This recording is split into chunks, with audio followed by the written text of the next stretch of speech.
Oh, I love Twitch. Twitch crashes, pulls down my whole stream. Amazing stuff. All right. We try this again. This is great, though. I'm going to skip a lot of fluff. We're just going to get right into it. I hope that this is an interesting VOD, at least for someone. Before we get started, my name is Yokelhops. You can call me Maddie. I've been playing Magic for about to hit 5 years. On September 27th will be when I hit 5 years. So KORVOLD, Faker's King, huh? My first deck was the Dragon. This is a Crux of Fate playmat. This is the Japanese Mystical Archive printing from the original Strixhaven. It has two very simple lines of text. Choose one, 3 lines. Destroy all dragons or destroy all non-dragons. And then this deck is helmed by KORVOLD, Faker's King. So the first time I built KORVOLD would have been in 2022. That I would have fondly referred to as Jund Summer for myself.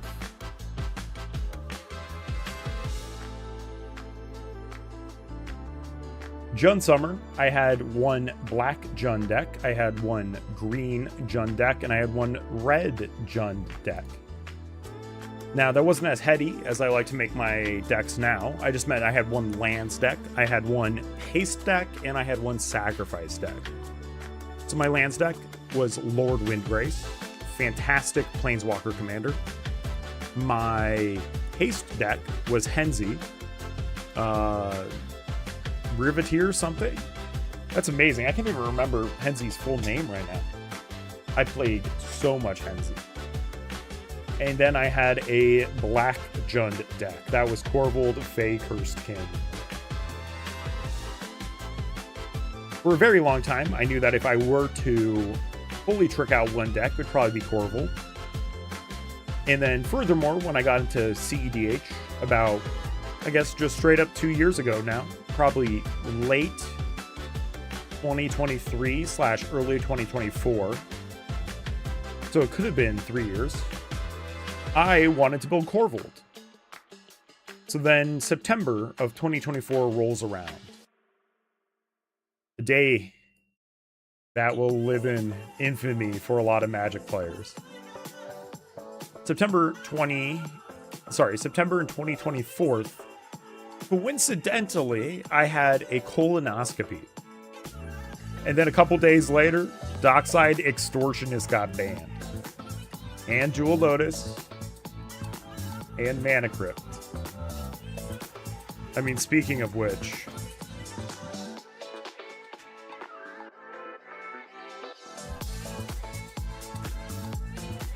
so believe me when I say, I'm ready for these cards to come back. You know? Maybe they will, maybe they won't. Maybe we introduce Mana Crypt and Rhystic Study as double game changers. But I'm ready for that moment where I can just play Mana Crypt in all of my decks. Now, do I think they will do that? Not really. What I do think is that they might consider a CEDH unban of some of these cards. And then they'll get to split the format, just like what they always wanted to do. But anyways, we can talk about splitting the format for a later time. For now, I'm going to put Yokelhops up in the top right corner next to Mark Rosewater. KORVOLD can go in the bottom center right next to Brian Kibler. Olivia Gilbert-Hicks, Dylan play to win. Tyler play to win. Off screen is Veggie, Wagon, and Cam play to win. This is also my favorite playmat. My favorite deck with my favorite playmat. First of all, we have KORVOLD in the command zone. Oh yeah, so when the bans happened, KORVOLD was completely spiked into the ground. Now, I had been building Obnixilis as the holdover, right? Where I was going to use Obnixilis as a stepping stone to get to KORVOLD. With that being said, that never happened. Because then, with the bans, KORVOLD died, and I just only played, from that point, Obnixilis Captive Kingpin and CEDH. Obnixilis Captive Kingpin, a card that I hate the art on. I recognize that it's well executed. I just don't want to see this demon who was fucking naked on Zendikar get a tuxedo printing. This is some hat set type shit. Show me a crazy Obnixilis Captive Kingpin. That's what I want. Alright, doesn't need to be naked. But look at Obnixilis the Fallen and tell me that that art isn't way cooler. So KORVOLD, Fakehurst King. This is the Year of the Dragon promo. I got this about a year ago. Maybe more recent than that. 2024 Year of the Dragon promo. You know, I will be getting a copy of that new KORVOLD 2, the Secret Layer drop. What I will fondly refer to as Pointy KORVOLD, for lack of a better word. Yeah, so the Year of the Dragon promo. I have shuffled this, so I don't know what cards we're going to look at in what order. Now, in the stream title, I said this is bracket 4/bracket 5. This is not 5 in my estimation because, one, KORVOLD is in a terrible spot in the meta. I am firmly of the belief that off-meta CEDH is CEDH. As someone who has brought... Let's see, I almost said Malcolm Vile was like off-meta. It sort of is off-meta. I almost got the chance to bring Francisco Crom to a CEDH event. I was very sad when the Jewel Lotus ban happened. But I've played a lot of Celeste Rune Knight in CEDH. Brought that to 2 events. Played a little bit of Kinnan, but the Kinnan, quote, Abomination Kinnan. So at least it was a little bit off meta. And then Ruby Storm Obnixilis. So not completely off meta, but this deck is slightly... this deck is bad into the current meta, let me tell you that. Turns out Smothering Tithe kind of wrecks it. And then also, I mean, it doesn't have blue in it, right? And if it doesn't have blue in it, then you should probably be playing Rogue Rack in the command zone. And if the best Jund deck has Rogue Rack in the command zone, that means Rayhan is the partner. And then you probably should reconsider playing Jund, to be quite honest. So anyways, I would consider this bracket 4, and part of that has to do with I'm not playing Imperial Seal. I'm not playing Vampiric Tutor. I'm not playing Demonic Tutor. The reason why I wanted to build this in bracket 4 is I just wanted to sit in the mid game and storm off with KORVOLD, right? Tutoring is too easy. It means I get to take fewer game actions. Plus, come on, nothing gives you more excitement than a non-deterministic storm turn. Mostly in the form of KORVOLD's really good at it. And then I have a no game changer Rakdos the Muscle that I have a video on my YouTube channel. And then that deck also truly gives me nerd chills when you storm with it. Alright, so these aside, I'm going to show you KORVOLD. We're just doing it card by card. I want to talk about the history of each one of these. Tinderwall. Tinderwall is an amazing card. It is a crazy ritual, and anytime you see anything on KORVOLD that says make mana and part of the cost is to sacrifice it, the mana is going to resolve like a mana ability, but then it will trigger KORVOLD to draw a card. Tinderwall, I believe I picked up within the last year. It was in someone's bulk. That someone was probably either Sam or... Nah. And to be clear, I don't know the origin of all of these. But definitely I got this Tinderwall, which is original printing, from someone at one of the Bushwick Gaming Club events. It could have also just been in a binder of someone I never saw again. But this Tinderwall now... in fact, I've had it since I was playing Atali in CEDH, which was about a year ago. I was playing Atali around September, I believe, because I was so sick of the meta, right? Even at that time, I was getting a little sick of the way people would talk to each other in C games. So I said, fuck it, I'm an Atali player now. Got the Tinderwall, played a bit of Atali, and then I was kind of like, I think I'm burnt on C. Anyways, Tinderwall is literally the best deck for it. Tireless Provisioner. Yo. This is probably the best card in the whole deck. Tireless Provisioner is the one that on landfall you get a treasure token. Yes, you can get a food token too. I acknowledge that. But we're usually using it for the treasure token, y'all. Like, look. This is a Modern Horizons 2 foil. I upgraded this out of someone's binder. And yeah, I now have several copies of it. For a long time, I didn't have any copies of it because I had lost my one proxy copy of it. Now I have a bunch of copies again. Tezzeret Cruel Captain. Edge of Eternities 2025. This was my favorite card of the year, 2025. For those who don't know, Tezzeret is the ultimate artifact planeswalker. And this version of him has an unbelievable tutor attached to it,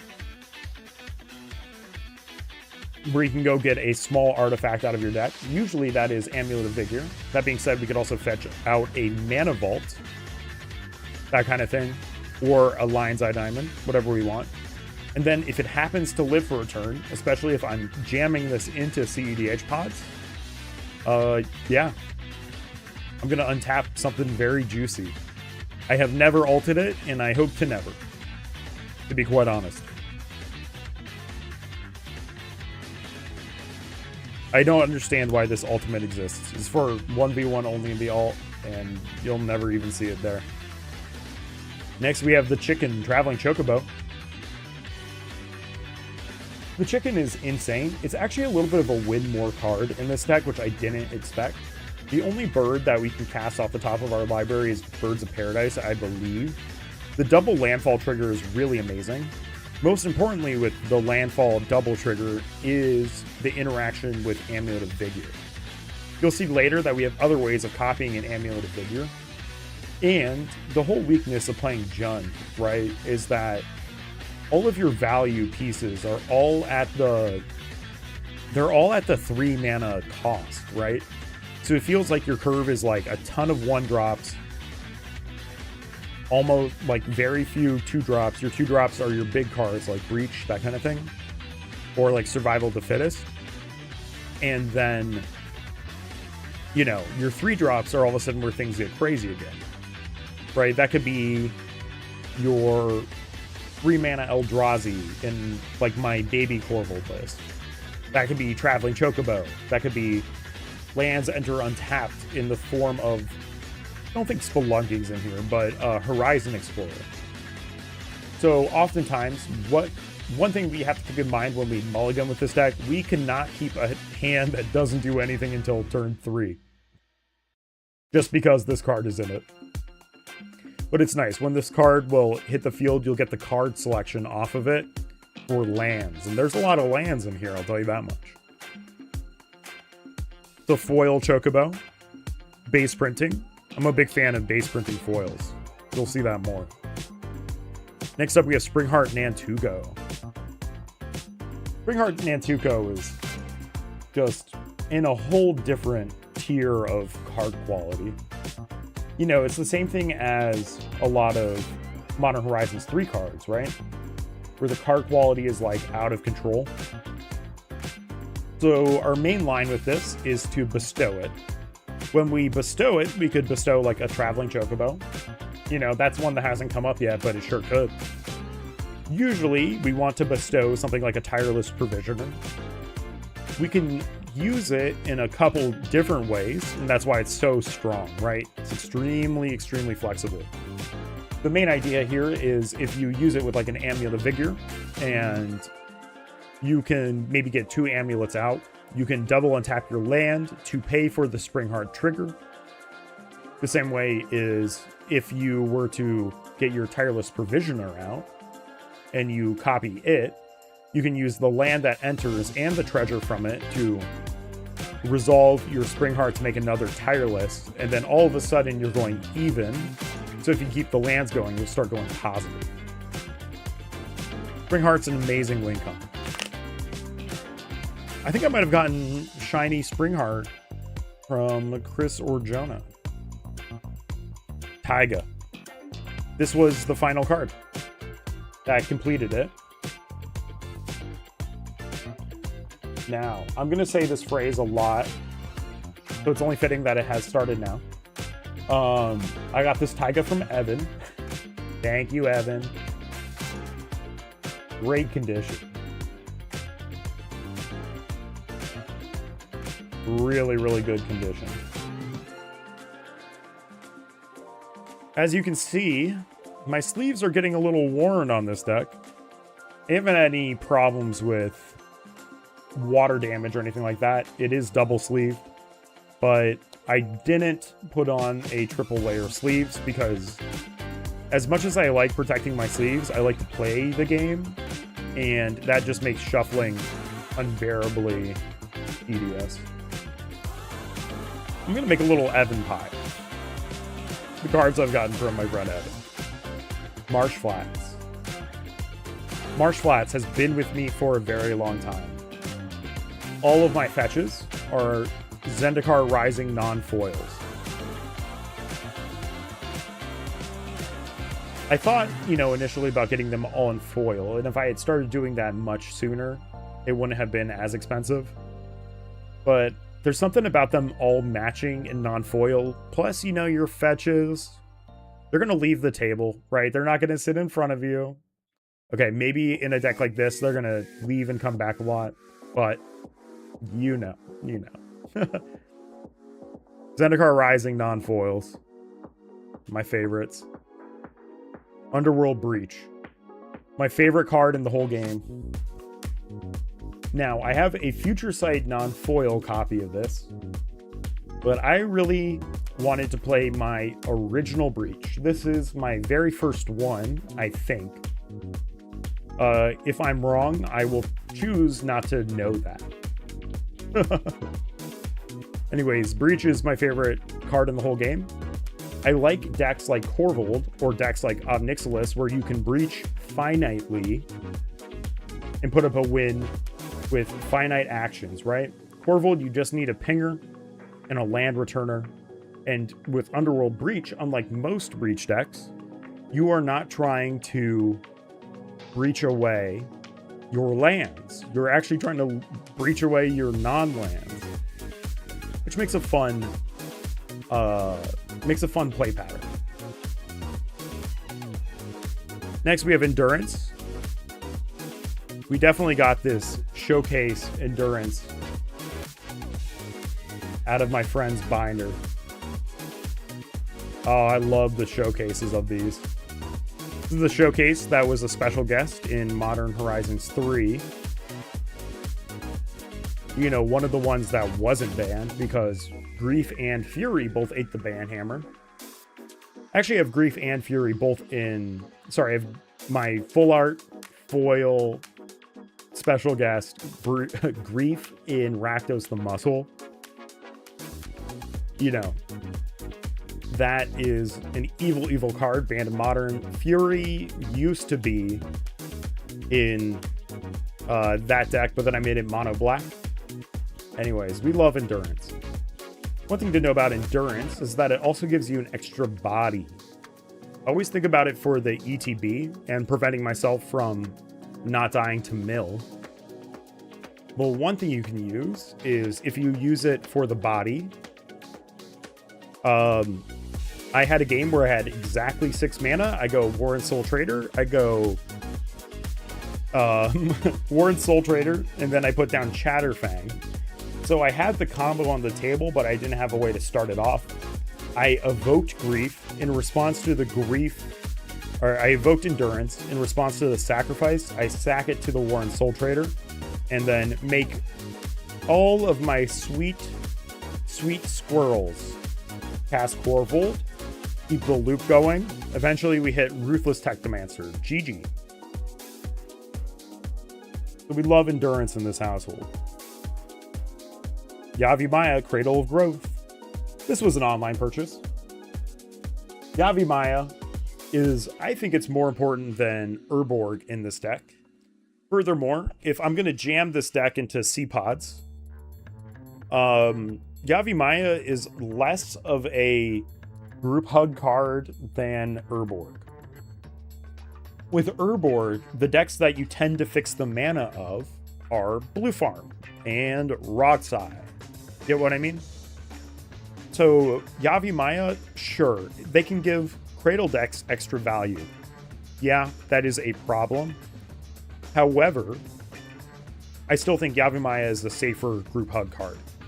Now, there's definitely an argument to playing both of them, Yavimaya and Urborg, but I prefer to just keep my Urborg Cabal Coffers over in Rakdos the Muscle land. Life from the Loam.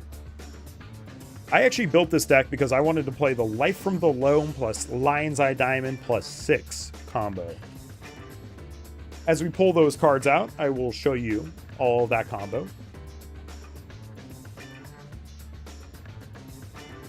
The basic idea is you use Lion's Eye Diamond and you sack it to make mana, make green mana. Let's just say green. Then Lion's Eye Diamond's in the graveyard. Let's say Life from the Loam is in the graveyard. You then replace your KORVOLD draw with Life from the Loam, putting 2 lands back into your hand. Then you play one of those lands. Excuse me. Yeah. Never mind. Then you can play one of those lands. But we just cast Life from the Loam. Whether or not you return lands or not to your hand doesn't matter. But most importantly, it goes back to the graveyard. And then with those lands in hand, we discard. Sorry, we do need to get a land. All right. From the top. With Lion's Eye Diamond, Life from the Loam, and 6. First, we cast Life from the Loam, returning 2 lands to our hand. Then we cast Lion's Eye Diamond. Sacrifice Lion's Eye Diamond. I'm having one of those moments. Okay. Life from the Loam in the graveyard. Lion's Eye Diamond on table, 6 on table. Activate Lion's Eye Diamond. Replace your draw with Life from the Loam. Life from the Loam goes into your hand. 3 green off of Lion's Eye Diamond. This is the only card in your hand. Cast it, return 1 or 2 lands from your graveyard to your hand. Then, with 6's ability for Retrace, discard one of those lands to recast Lion's Eye Diamond. Now, with both of these lands in your both of these cards in your graveyard and potentially 1 land in hand, you activate Lion's Eye Diamond again to mill 3 more and return Life from the Loam. That's how the Life from the Loam 6 combo works. I'll put another pile for combo pieces. Elvish Spirit Guide. I definitely upgraded this card out of someone's binder. I definitely got... Actually, maybe I got this copy just to play a little bit of Rog Thras. But I knew for every single green deck that I ever played, I would want one of these. You know. ESG, as it's finally referred to in diminution, is just one of the greatest cards ever printed. It is not a game changer, so if you want to play Lotus Petal at home, you can absolutely do that. Furthermore, this is a very cheap card, IRL cheap. Delighted Halfling. I remember when this set came out, I ended up getting the Showcase Delighted Halfling, which is fine. But the Showcase Delighted Halfling looks more like human beings. And Delighted Halfling, I think, looks more fantasy-oriented, right? So I got a base printing foil, which is... I love base printing foil. My two favorite kind of cards are damaged and foils. Chrome Mox. This Chrome Mox has been with me for so long. This is one of the first cards I got for Makes a List. My first actual CEDH deck was Karik. So Karik and Korvold and Ob, they all have the same core-ish cards of mono black cards. Chrome Mox just happens to be the, best of the best, really, in terms of ramp. This is a Scars of Mirrodin Chrome Mox. Again, it's lived with me for so long. My sweet baby.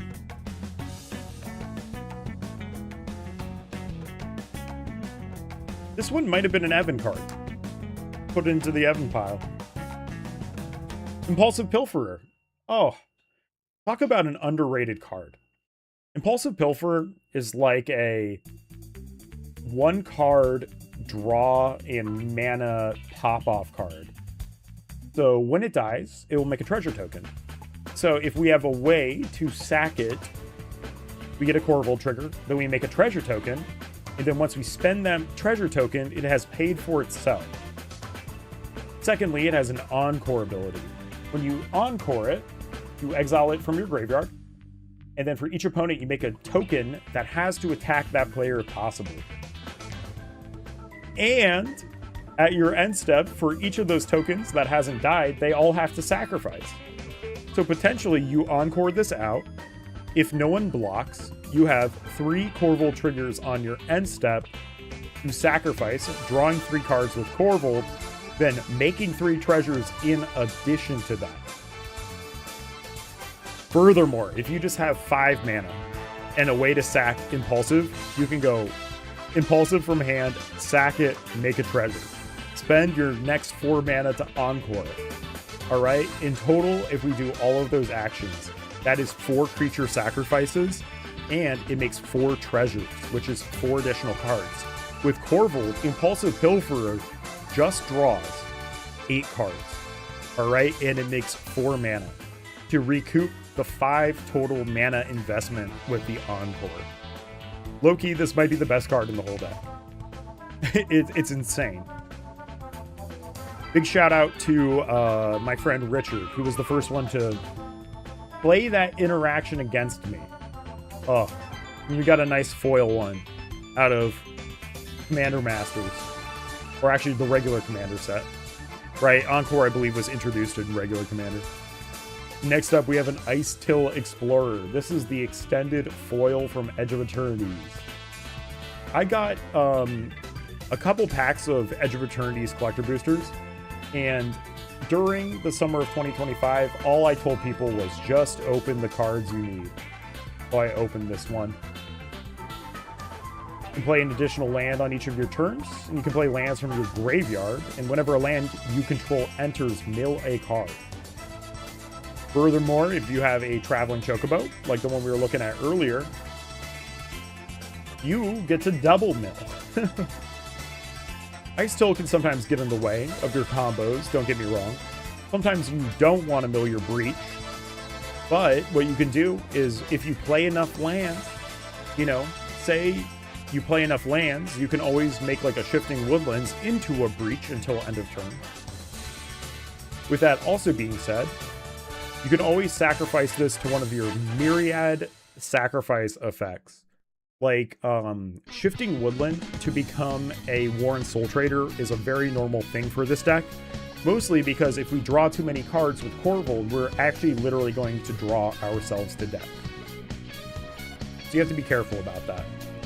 Ice Till, the other fun thing you can do with it is you can bestow a Springheart Nantuko onto it, which I know that there was a little bit of a modern deck that was trying that out for a little bit. That was a derivative of Amulet Titan. I don't think they're playing like Ice Tills anymore, but I could be wrong.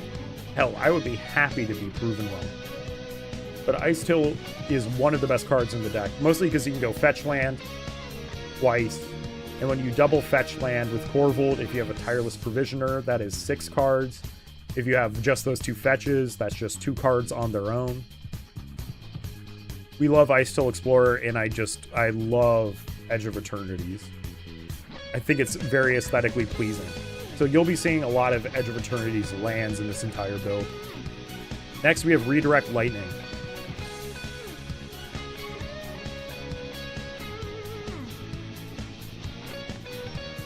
I don't like playing many of the Avatar cards, honestly. I can't wait till they have a Redirect Lightning that doesn't have a young person on it. But at least this is like emo-looking Zuko. And when I watched that show as a kid, I definitely related most to emo-looking Zuko. So, you know, Zuko was my relation to that show, right? Saw a lot of character building that needed to be done for myself. It's most importantly here because we need to defend against the counter spells pointed at KORVOLD. Even in CEDH, there are still counter spells that hit creatures. I know that is a big revelation for everyone. Almost everything else counters non-creature spells in the format.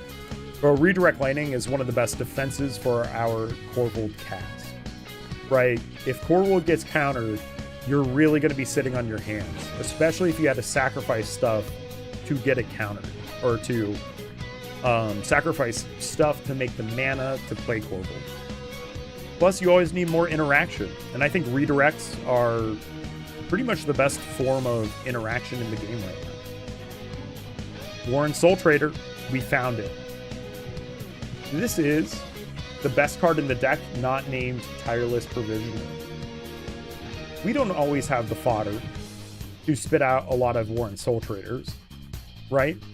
But one thing you can definitely do with a Warren Soul Trader is you can put it together with the card we already talked about, Impulsive Pilferer. With these 2 cards together, we start by putting them on the field for 4 mana. Then we sack the Pilferer to draw 1 card off of KORVOLD and to make 2 treasures. So now we're up 2 treasures. This is in the graveyard. Then we need only 2 mana from any sources to encore Impulsive Pilferer. Alright.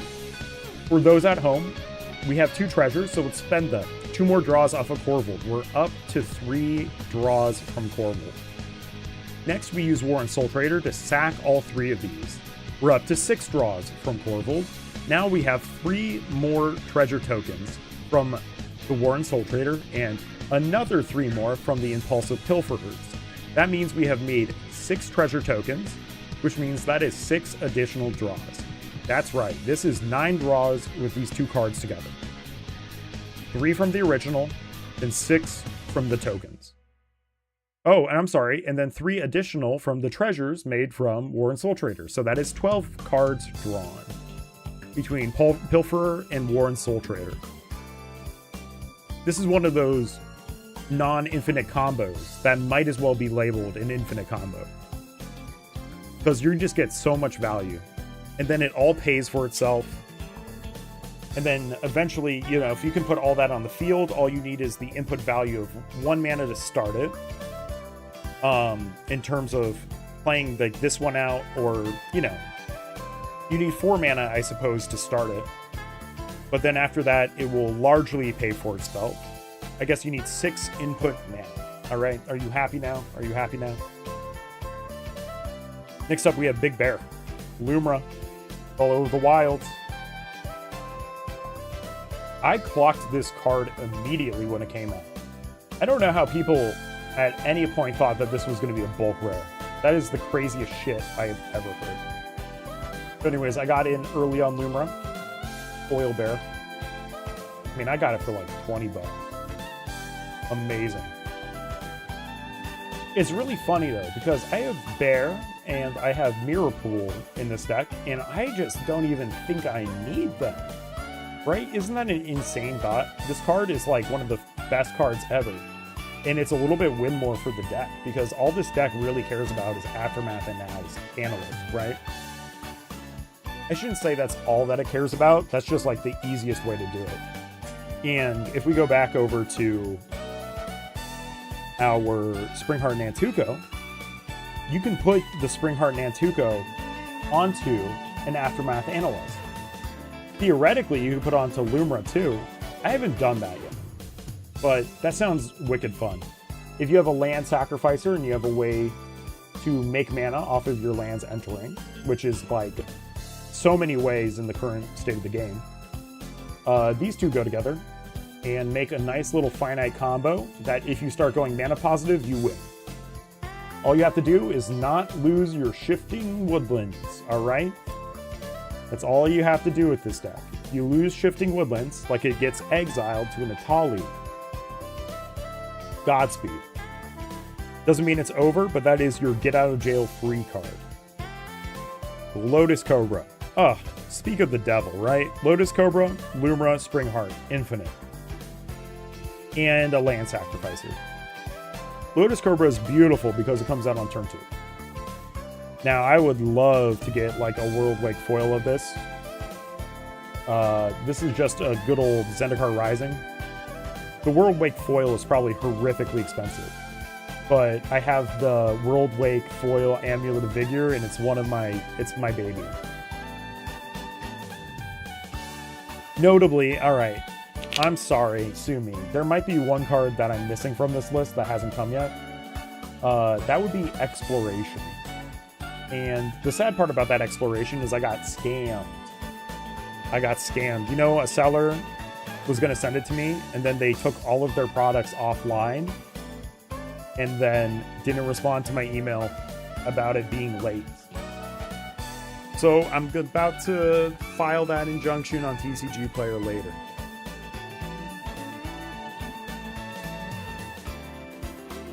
Riveting gameplay, as it were. Bayou. Excuse me. Bayou, I just got at SCG-Con. At SCG-Con, Washington. I traded in a bunch of cards. I traded in admittedly fewer than I had hoped to be clear. For shame.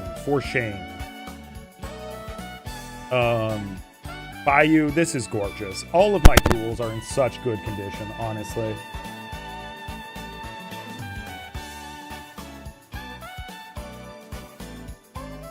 The back on this one is a little fucked up, as is the case with the Taiga. I don't care. Hot take, right? I don't care.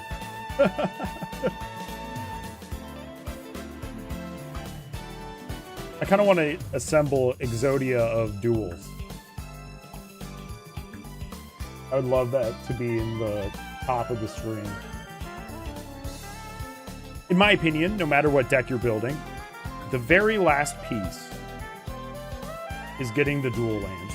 You really do not need dual lands to play high power Magic. Excuse me. You do not need the dual lands. Once you have a landfall deck, they're really, really useful, to be clear. But you actually have a myriad of options to keep a more budget mana base if you don't want to proxy, right? Like, consider Root Path Purifier, which turns all of your fetch lands into crop rotation. I guess all of your basic land fetches into crop rotation. Things like your Prismatic Vista are turned on by it. So there's a lot of options for you when it comes to that. But duels are not necessary, they're just fun. What I would say is that if you're playing a deck like this, you want to get your green duels first. I had gotten my Badlands for Odd Nixilis first, and The number of times I got screwed because I needed Taiga itself and could not take something else, immeasurable. Ancient Tomb. Zendikar Rising Ancient Tomb. Do you see the aesthetic I like? This card, and also all of the floating Hedron cards, right? They all could have been printed in Edge of Eternities in my book, right? Isn't that sick? Most importantly, I'm going to say this again, most importantly, Jonah and I have matching Ancient Tombs. Every time we play them, they're both at the table, we put them together, give them a little smooch. Kissing Ancient Tombs. Ugh, beautiful. Love the art. I love the borders on the Zendikar Rising land. Like, that is worth the price of entry for me. We had Badlands. Right on time. Badlands is a really good card. So, what I will say is if you're playing two colors in a format like CEDH, that is where I really recommend having your dual lands, right? Or your singular dual land. Now, the reason for that is, maybe I'm crazy. I'm not. I play excessive fetches in CEDH, right? I usually play all available fetches, and the three main fetchable targets are the Surveil land, and the dual land, and the shock land. If we have the opportunity to fetch the Surveil land, we should do that as soon as possible. That is the only tapped land that I would play in CEDH. All right? I don't know how much more clear I can make that.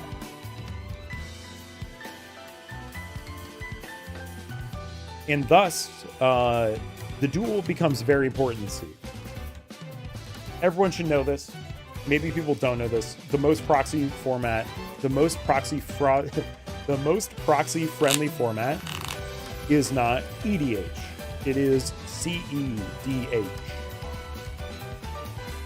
And if you come to any of our Bushwick Gaming Club events here in New York City, we are always proxy friendly.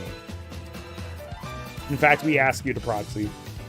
If you know how to have a Rule Zero conversation, you know how to proxy. That is the barrier. Just being able to express, that you have proxy, and being able to express what power level your deck is. Next up is White Border Urza Saga. I love the White Border. So much of this deck are like reserve list cards, right? So getting the mock reserve list card, or honestly an Urza Saga powered level card, right? This is a card that could have come out in Urza Saga. In Urza Block, rather. Prove me wrong. So it's nice to have Urza Saga in a deck that has so many reserveless Urza Block cards. Urza Saga is fantastic. One, you can get your Mana Vault, blah, blah, blah. But you can get Amulet of Vigor, the best card in the whole deck. Amulet of Vigor. Next up we have Green Sun Zenith. Green Sun Zenith has a lot of roles in this deck. The best thing you can do with it is get Aftermath Analyst for X equals 2, so 3 mana total. One thing you cannot forget to do is when this resolves, you shuffle it back into your library. Which, conceivably, when you activate your Aftermath Analyst, maybe you draw the Green Sun right again. Green Sun Zenith is also great on 1 to grab Birds of Paradise or Ignoble Hierarch, and it's also fantastic on 2 for getting Badgermole Cub. When we get to Badgermole Cub, there's a synergy with KORVOLD in Badgermole Cub, where KORVOLD can sacrifice the land that you earthbent, which is as powerful as it sounds. That means that means that your land will sacrifice, you get a draw off of KORVOLD, and then your land comes back only to ETB again and trigger all of your landfall. Green Sun Zenith. Amazing card. Just for the hell of it, I'll shuffle it into my deck. Next card is Phyrexian Tower. Oh, Modern Horizons 3. I literally, as part of the entry for an event at Brookland, rest in peace, organized by my friend Sam, now of Bushwick Gaming Club fame.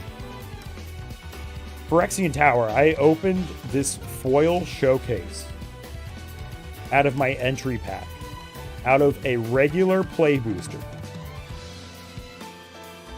With God, all things are possible. So Phyrexian Tower is really good on its own, but you can also sack a creature to add to black. A frequent play pattern is to tap your birds for mana, then use the tower to sack your birds, then to generate 1 red mana and 1 colorless, and then you play KORVOLD. Better yet, if you can withhold activating Phyrexian Tower until KORVOLD's on the field, first what happens is Phyrexian Tower resolves like a mana ability because a card is not changing zones. Make no mistake, the rules change does not affect Phyrexian Tower. But you'll make that mana with the KORVOLD trigger on the stack. One funny thing I've had to do is with a Vexing Bauble on the field, using this 2 black mana to redirect with a Deflecting Swat, something trying to kill KORVOLD in response to the sack trigger, because when we sack it, we get our black mana right off the bat. It's fantastic. So, yeah, one of the luckiest pulls I've ever had. Seriously. But, I mean, what can I say? I literally pulled a Wan Shi Tong last week. For my birthday last year, my roommate got me a collector booster of Innistrad Remastered. I looked at the pack for 1 second. My first set was Midnight Hunt. The chase card was Meathook Massacre. I look directly at that collector booster, and I say, Meathook Massacre regular printing foil. And that was the exact card that I opened out of it. The exact card on my birthday last year.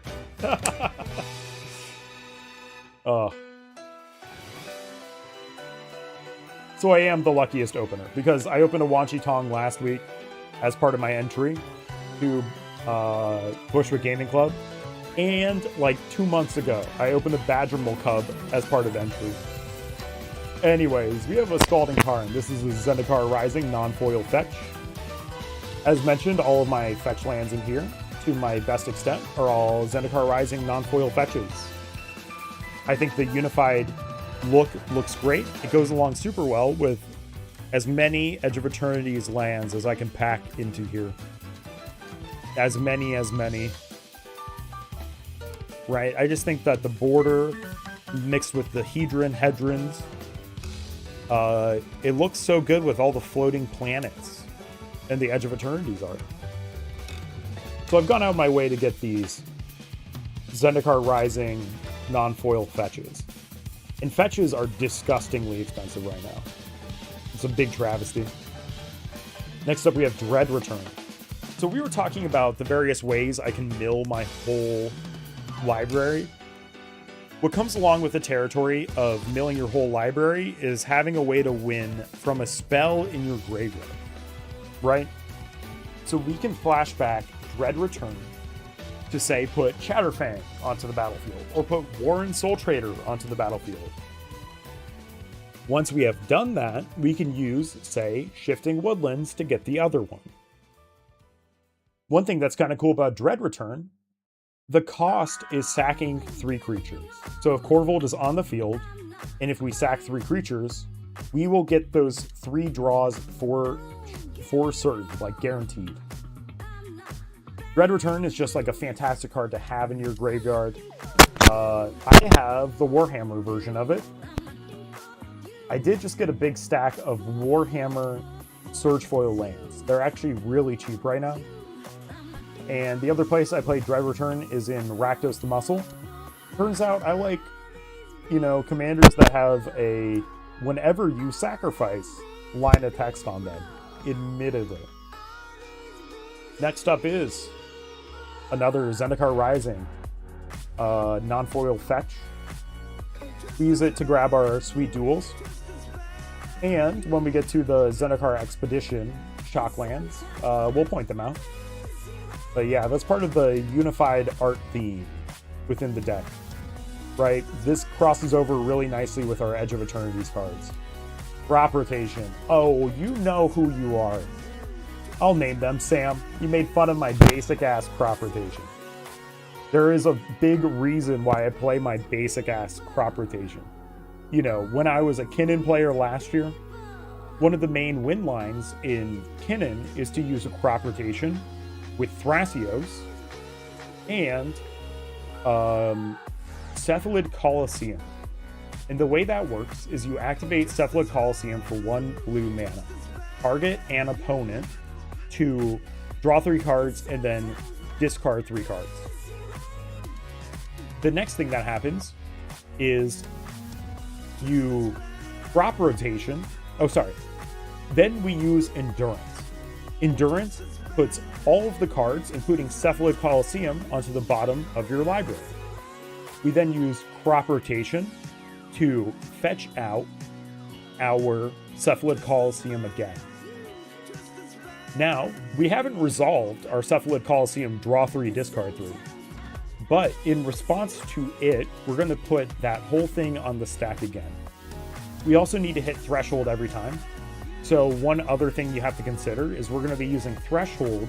And what we can do is we can just cast all of our counter spells, targeting all of our counter spells. Then we hit Threshold, we activate Cephalid Colosseum, then we cast Endurance again, put the Cephalid on the bottom of our library, then we dig through our library to find Crop Rotation, then we use Crop Rotation to get Cephalid Colosseum. It's a pretty complex loop, but what you can do is you repeat that game action, that set of actions, infinitely. So one by one, your opponents will have to play out draw 3, discard 3, and if they have no mana open, you basically cannot respond to anything. You can't win at instant speed unless you have something like a Smothering Tithe. So you always use it to kill the Smothering Tithe player first. And the way you do that, you point all of your Cephalids at the person you want to lose last. Does that make sense? Lose last. Then you point it at the person you want to lose second to last. And then the third to last, also known as first, is the person who has the Smothering Tithe. Then you just launch all of your Cephalids at that one player. A little bit of a complex loop, but hey, I'm a little bit of a complexity kind of Johnny player, you know what I mean? Chatterfang, the other best card in the deck. Paired with a War and Soul Trader. That is treasures equal to 1 minus your life total, and sacrifices equal to 2 minus your life total. You do need something to start off the Chatterfang loop, right? So you need one thing to sacrifice to the Soul Trader before you can sack it to the Chatterfang. Also, if you're playing at instant speed, this is a little bit more spicy, right? If you're playing at instant speed, you can sacrifice the Chatterfang to make a treasure. However, you sack the Chatterfang, holding priority so you don't resolve the War and Soul Trader trigger. Then if you can reanimate Chatterfang at instant speed, or you make a Shifting Woodlands into a Chatterfang, Chatterfang will see the creation, the new Chatterfang will see the creation of the treasure token and make the squirrel, which sets off the loop. Secondly, if you manage to make just a bunch of squirrels, for 1 black mana, you can just sack all of them. Just all of them right into the trash. KORVOLD will trigger that many times that KORVOLD triggering will be uninterruptible, because for each one that you sack will be a draw trigger for KORVOLD. We don't actually have that many token makers in the deck, but Chatterfang, when it hits, oh, it hits. Horizon Explorer. Now this is an Edge of Eternity's extended printing. I opened that in, regular collector booster. It's getting close to 6, so I'm going to have to leave my apartment at maybe 6:30, so I'm going to hurry up a little bit. Eternal Witness. I don't know what to tell you. It's an Eternal Witness. Get a card back from your graveyard, hopefully Underworld Breach, Amulet of Vigor, Aftermath Analyst of your choosing. Mayhem Devil. Mayhem Devil. Once we have generated Infinite enters and leaves the battlefield with, say, an Aftermath Analyst, we have our Shifting Woodland become a Mayhem Devil, and we ping everyone to death. GG. Also, it's one of the craziest board control cards, especially as a treasure deck. Stomping Grounds. This is a Zendikar Expedition Stomping Grounds. Kind of the classic, fancy version of Shockland. I love it. These are some of my favorites. They fit the space aesthetic of Edge of Eternities. This is just an Edge of Eternities mixed with Zendikar deck. Summer Bloom. You may play 3 additional lands this turn. This is extremely funny with Ice Till Explorer. This is also extremely funny with Underworld Breach, because you can breach it a couple times and you just play like 9 lands in a turn after you breach it 3 times. Sylvan Safekeeper. I have a whole video on Sylvan Safekeeper on my main YouTube channel and how you need to hold priority when you activate it. All of that is still true for KORVOLD.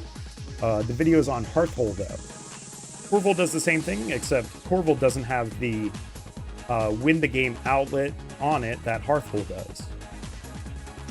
Next up, we have a shiny Badgermole Cub. Badgermole Cub is excellent because you can sack the land to KORVOLD and then it comes back, and then when the land comes back, you get all of your landfall triggers again. It comes back tapped, but we play Amulet of Vigor. Eldritch Evolution, honestly, been underperforming. We usually use it to just get, I don't know, one of the Chatterfang or Warren Soul Traders. Putting the 2-card combo on the table is oftentimes a good way to just say, hey, does anyone want to play it out? And then when they all say, no, go home, I'm tired, I'm like, okay, cool. I understand. Mirror Pool. Mirror Pool is in here for the combo with Lumra. That comes up barely any, though. So I'm a little bit tempted to remove Mirror Pool. This is one of the cards I would probably cut for a tutor, so I'm going to put it in this pile. Mox Diamond. I got this one at MagicCon last year. Mox Diamond. Yeah, got that at MagicCon. It was so funny because I actually, in a March of the Machine collector booster, opened up a serialized Thalia Guardian of Thraben. That's the non-creature spells cost 1 more, which is a card I probably would never play because I love my non-creatures. But yeah, so then I got a Mox Diamond. It's in rough condition, but my favorite kinds of cards are foils and damaged. Versus Cave. Versus Cave. A land that leads to any land. How perfect. How perfect. A place to other places.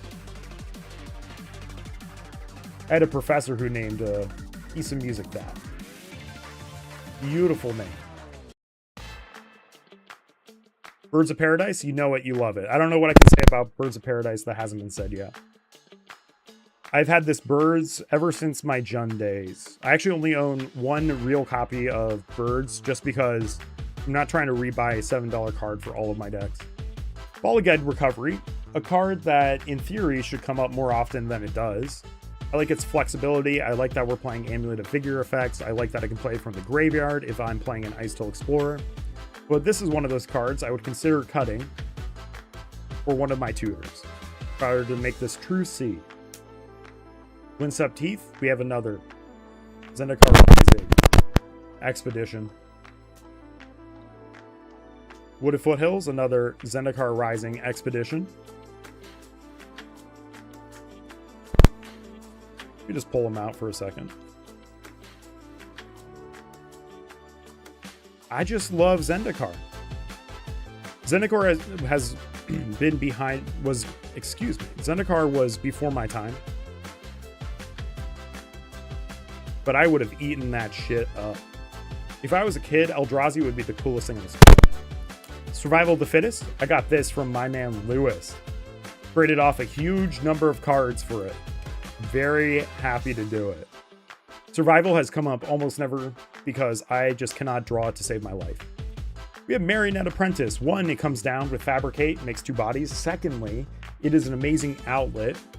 If I'm making treasure tokens with a Tireless Provisioner, I can certainly outrace them with this trigger. Same thing is true for Warren Soul Trader.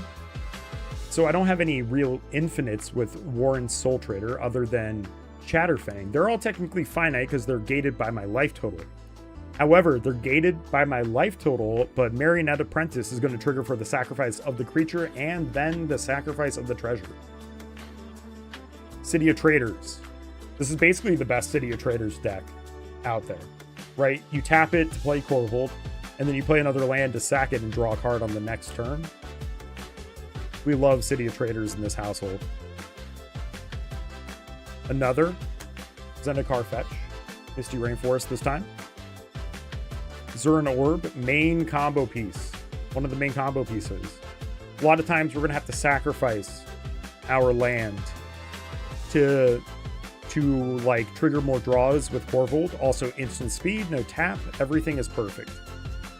I'm playing Animate Dead because if Animate Dead is sacrificed, say to Korvold, Animate Dead will sacrifice the creature that it was attached to, so we can get double sack out of it. This is actually our only reanimate source in the deck. I am playing it over reanimate because I got Flusterstormed and mental misstepped a couple too many times, you know? There comes a time in a young person's life, I mean, I'm 32 now, as of today, where you just get mental misstepped one too many times and you realize I've outgrown 1 mana. I now need to focus on 2 mana. Blood Crypt. Another Zendikar Expedition. I don't know how much I need to explain how much I love Zendikar at this point. Boseiju Who Endures. Now this card. I was just looking it up. I got a Kamigawa Collector Booster Box for fucking $206 in 2022. Can you imagine getting a collector box for $206 these days? I can't. So anyways, this Boseiju has been with me almost the entire time I have played Magic. I traded my foil regular copy to my friend Nolan, who I haven't seen in years. Do regret that, but it was like a 110 card trade, or sorry, dollar trade where I bought like a huge number of staple dragons at the time. I like cleared out his binder of dragons. Oh, Green Sun Zenith again. It shuffled itself back into my deck.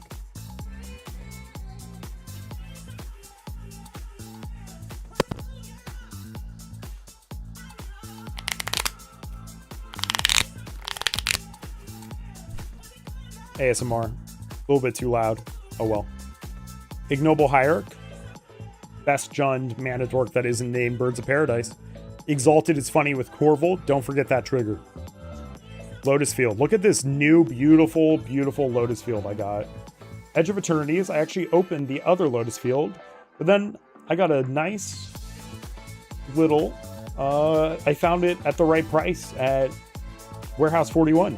Not a sponsor. Just from friends there. Lotus Field. I should have had an Edge of Eternities pile going too. Ruthless Technomancer. When this enters, sacrifice Korvold. Make treasure tokens equal to Korvold's power. Then for 3 mana, you can sack X artifacts to return Korvold. And then rinse and repeat. There's also combos where you sack the Ruthless. And then you like copy the Ruthless using Springheart and Nantuko or some shenanigans. I won't get into it. We have a Future Sight Dark Ritual. Ooh, some argument to switch this Dark Ritual for the original Mercadian Masks printing. I love that they used the Mercadian Masks art for this Future Sight Dark Ritual. Gold Border Gaia's Cradle. I think at MagicCon this year, I'm going to trade in cards to get a real Cradle. Which is not to say this isn't a real Cradle. You can play this in any CEDH event. I just can't go to a legacy tournament and play this card. Usually. Because there are a lot of tournaments that just straight up let you play the card anyway. But in any case, this thing I think is going to hold value. Not that that matters, but it matters for me getting a non-gold border crit, right? Force of Vigor. Best piece of removal in the whole deck. You just got to get rid of the Smothering Tides. You just have to. And Force of Vigor hits two things, unlike the other forces, most of the time. And hitting two really high value cards with Force of Vigor in a deck that's like mostly green is just as good as it gets. Arboreal Grazer doesn't get better than a turn 1 Grazer into a second land. That second land, ETB, is not going to trigger City of Traders, because City of Traders is only when you play a land. Next we have Pitiless Plunderer. Pitiless is just there, to enable Chatterfang. But if it's only there to enable Chatterfang, then we don't really need it. We would replace that with one of our shiny tutors. Not pictured here is Worldly Tutor. Strip Mine. This is a card that people don't play in CEDH, and I have the great joy and privilege of being able to play Strip Mine in, or not in C, because I don't want to say in CEDH, but against CEDH decks. When I loop a Strip Mine to kill Gaia's Cradle over and over again, you know the buzz of adrenaline I get from that? Oh, if there's anything I love, it's killing Cradles. Lion's Eye Diamond, my prize and joy. Oh, what a card I also got from Evan, huh? This one is signed by Margaret Organ Keene. Big shout out to her. I also got a print of one of her pieces of art. I haven't figured out where to like hang that yet, but hey, we'll figure it out eventually. Beautiful card. I love it. Signed. Makes me so happy. Also, Lion's Eye Diamond's like in my top 5 for favorite cards. Did you know this card is better than Black Lotus? Changed my mind. Soul Ring. We're playing the Abaddon the Despoiler Warhammer Soul Ring. We should probably get a Surge Foil of that sometime. That'd be really sick. It'd be really, really sick. Maybe I'll do that. I just got a gift card for my birthday, huh? 6. 6 is the other best card in the deck. You have a way with Life of the Loam to put lands back into your hand. You get to cast all of these zero-cost artifacts again and again. When we get to Lotus Petal is like the stepping off point. Dryad Arbor. One cool thing you can do with this is get Green Sun Zenith and use Green Sun Zenith X = 0. You can ramp for 0 to get Dryad Arbor. Bloodstained Mire. We'll add that to the nice little list of Zendikar lands. Jessica's Will. Jessica's Will is an extremely win more card in this deck. Jessica's Will is one that I would cut for one of my tutors. But hey, when you can Jessica's Will and Underworld Breach out your Jessica's Will, that is some of the most fun you can ever have playing Magic. Just how it is. Just how it goes. Simian Spirit Guide. Knock off Lotus Petal. Incredible when you're in the middle. Incredible once you've drawn 12 cards and you're like, how do I pay for this shit? You know what I mean? Takenuma. In CEDH, I was kind of, I don't want to say known for, but I always play Takenuma in all my decks. Takenuma is like a get out of jail free card. You get to, if you have Chatterfang and KORVOLD, it only costs 2. It really is a get out of jail free.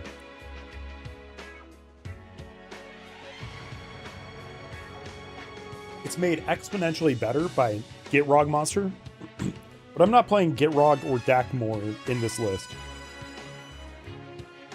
Green Sun Zenith. All right, I'm going to stop shuffling it in. Mycosynth Garden. I opened this one out of an All-Will-Be-One collector booster at MagicCon, Chicago. And I looked at it and I almost sold it. But then I was like, this thing is going to be perfect in my time of need. And doubling an Amulet of Vigor was my time of need. Look at this old school Mana Vault. I got this one from Evan. Original printing, I think, Mana Vault. Maybe second printing. It is gorgeous. It goes with our theme of old reserveless cards. I'm kidding. It's just the price of a reserveless card now. Game price is way too high. As always, Noxious Revival for 0 mana, also known as 2 life. Put target card from a graveyard on top of its owner's library. One of the funniest things you can do is respond to a tutor with this so that they shuffle the card away, or they're forced to keep that card that they were going to shuffle away. Other best things you can do is respond to like a Shifting Woodlands activation, put the card they're trying to target on top. All of those things are possible and more with Noxious Revival. Emergent Zone. This card has never been reprinted, so I bought like 10 of these like 2 years ago, and I have never ran out of Emergent Zones, and I have 10 decks. Actually, I have more like 15. Nissa, Resurgent Animist. Everything I said about Lotus Cobra, everything I said about Tireless Provisioner Asterisk can be summarized by Nissa. The other thing is Nissa on the second landfall can go get Big Bear, Lumra out of your deck, or it can get, you know, like one of your elves, but you don't have many, to be clear. You can also get Endurance off of it. Lotus Petal. Yes, we have a Tempest Lotus Petal. I have no idea when or where I got that. I think I got that at the SEG Con, where I was starting to fill out my Correct cards, and I got Yawgmoth's Will for that deck. Next up is Orcish Bowmasters. I kind of begrudgingly played this card in here. I would like to get the new Orcish Bowmaster. I would like to get the foil of it. OBM, I believe I bought out of Peter's binder. It is one of the best, if not the best, black 2-drop ever printed. The fact that it comes with a body I can sacrifice to KORVOLD, insane. I can also finitely have Bowmaster out in response to every single one of its triggers. You sack the token, trigger KORVOLD, then you make your 1/1 Orc army after you ping something. So you basically just draw cards equal to the number of cards your opponents are drawing. And if it's War and Soul Trader, you make mana too. Grinding Station. Sometimes I play Grinding Station just so I can put this Underworld Breach on the table and like Mana Vault, Lotus Petal onto the table and say, hey, does anyone want to play it out? Anyone want to play it out? Shifting Woodlands. Okay, the other best card in the deck. Shifting Woodlands gets its own super special pile. In fact, it lives sideways on top of the Zendikar lands. Or maybe it lives just under here. Just under the art. Next up, we have Bambi, Enduring Vitality. One cool trick about this card is that you can sack it, trigger KORVOLD, it comes back, and then you can still activate all of your creatures tapped. There's no haste in this deck. If I really wanted to go in on the haste idea, I'd play like Shang-Chi, but I kind of minimize the number of Universes Beyond cards in here. There's like the Warhammer Soul Ring, the Traveling Chocobo, and chat, remind me, there was one more. The Warhammer Dread Return, that was it. Thank you, chat. Veil of Summer, white border. I actually unpacked a really nice Veil of Summer out of Strixhaven, but then I was like, you know, I gotta play the white border one. This is like so much reserveless white border stuff. Just looks so good. Squandered Resources. My god, someone thought this card into existence and then they printed it. Straight out of Visions, you can sacrifice a land to add mana to your pool, 1 mana of any type that land could produce. It is any type, so if I sack a colorless land to it, it makes colorless mana. If I sack a fetch land to it, it makes no mana. If I have a Yavimaya out, and then I sacrifice a fetch land to it, it makes green. Alright, any questions? Trigger KORVOLD, make mana. Trigger KORVOLD, make mana. So this is an integral mana generator. This is your key to infinite mana without a Lotus Cobra. Squandered Resources is the most fun you will have, with or without taking your clothes off. Tell you that much. Gemstone Caverns. Oh, Edge of Eternity's Gemstone Caverns. This Atraxa Grand Unifier are probably my two favorite modern arts in the game. My favorite art of all time in the game is Yawgmoth's Will. Believe it or not, nice emo card. But look at this thing. You know, I also chose to not get any Galaxy foils for this. Galaxy foiling, I saw a copy of someone's Galaxy foil gemstone, and I was like, damn, that motherfucker betrayed you. There were like 4 stars on it. So I'm a little wary of alternate foil treatments. I might even replace my Eternal Witness, which I believe is the Ripple foil from the Collector Boosters. Or no, the Collector decks from Modern Horizons 3. Oh, sorry, Commander Horizons 3. Got him. I recently acquired this Orcish Lumberjack. I believe I got this from Evan. This is another Evan card. Orcish Lumberjack has a nasty habit of betraying me. Just because I don't always have forests. But hey, now with the addition of Taiga, we always have forests. Umbral Caller Zealot. This is another card we don't particularly need. It is redundancy for the Warren Soul Trader with Pitiless Plunderer. But what's nice about this is I can sack another creature or artifact to Surveil 1. Ignore the Surveil part, trigger KORVOLD. Over and over. One important thing about KORVOLD is you always want to sack your permanents one by one. If you make mana for treasures, you crack it one by one. Alright? I need someone to type that back to me. One by one.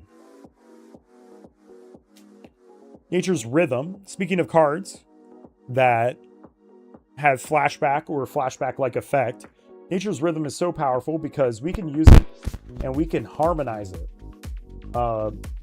So usually we want to get something like Lumra off of this. The more, I guess, usually it's like Aftermath Analyst, excuse me. But the harmonized cost is so clutch to getting Lumra out, especially with KORVOLD on the field. Or we harmonize using Lumra, well, then I have no idea what we're doing. Lumra's the only 6-cost creature in here. Overgrown 2. Yet another Zendikar land. Tiller Engine. Dude, I gave my friend a Tiller Engine for, like, a chaff card. Now, Tiller Engine's worth, like, $1 gajillion. And it's, like, one of the most fun Amulet of Vigors in the game. It's like Amulet of Vigor only for lands. Double triggers with Chocobo. You can copy it with Mycosynth Gardens.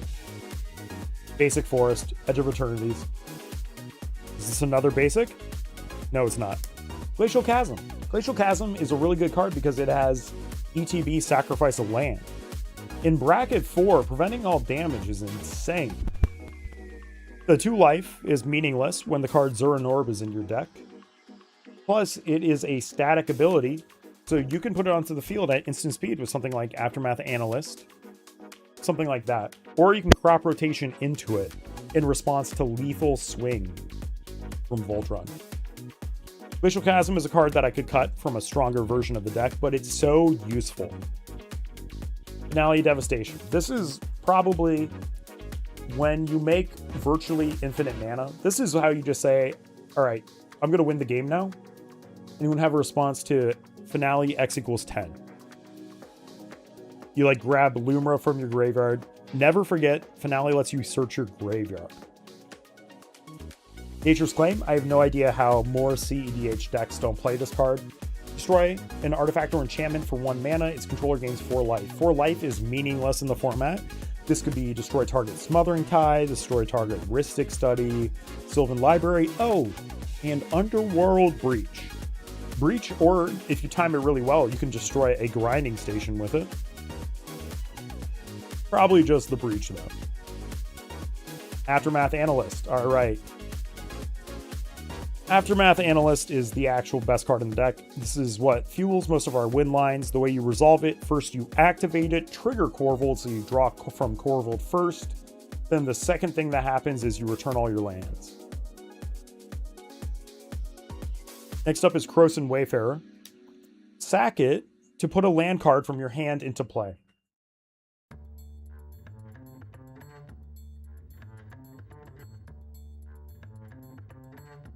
This enters untapped if your land would enter untapped.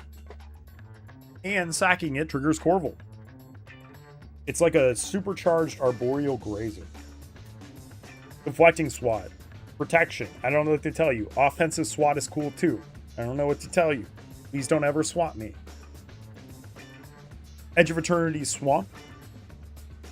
We already saw one, which means this could be mountain. Which one do we think is mountain? This one is not. No, this one's mountain. No. Amulet of Vigor. Hey, finally. Second to last card. Hopefully, when you play KORVOLD, Amulet of Vigor is not your second to last card. This is a Worldwake foil. Looks gorgeous. Looks gorgeous. Hard to capture that on camera, but it shimmers in a way that new foils do not. And finally, basic mountain. All right, well, I have to go prepare for my birthday dinner. But thank you to everyone who tuned in. This was a fun stream. Better believe I'll be live probably after midnight, unless I go do laundry. But I'll probably go live when I get home. But anyways, have a lovely morning, afternoon, or night, wherever you are.